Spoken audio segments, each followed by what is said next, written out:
শ্রীলঙ্কাকে হারিয়ে টি-20 বিশ্বকাপে টাইগারদের শুভ সূচনায় উচ্ছ্বাসিত ক্রিকেট ভক্তরা।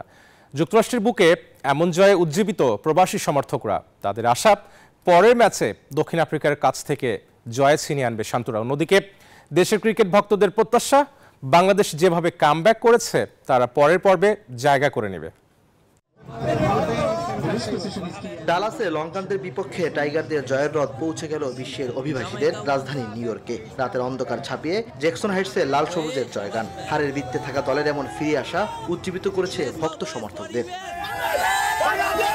ক্রিকেটাররা যত না জয়ের জন্য মরিয়া ছিল, তেমনি ভক্তরা একটি জয়ের জন্য আকাশ প্রাণে তাকিয়েছিল। তাই তো শ্রীলঙ্কার বিপক্ষে 2 উইকেটের জয়ে উচ্ছ্বাসিত ক্রিকেট ভক্তরা।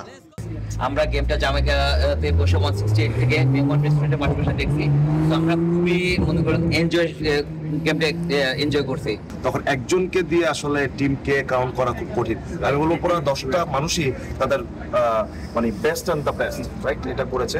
সবচেয়ে ভালো লাগছে হৃদয়ে 3টা 6 মারছে, এটা সবথেকে বেস্ট লাগছে। আর Mahmudullah always best, my favourite player, that's it. যুক্তরাষ্ট্রের বাংলার জয়ের উচ্ছ্বাস হাজার মাইল পেরিয়ে পৌঁছে গেছে রাজধানী ঢাকায়। বোলিংটা আজকে অসাধারণ ছিল, বাট ব্যাটিং পারফরমেন্স বরাবরের মতোই।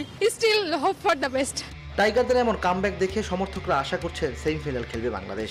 ফাইনালটা খুবই ওভার কনফিডেন্স হয়ে যায়, তো সেমিফাইনালটা অ্যাটলিস্ট ইনশাআল্লাহ আমরা পারবো। 10 জুন দক্ষিণ আফ্রিকার বিপক্ষে জয় পেলে সুপার 8 অনেকটাই নিশ্চিত হয়ে যাবে বাংলাদেশের। ইমরান হোসেন, নিউজ 24।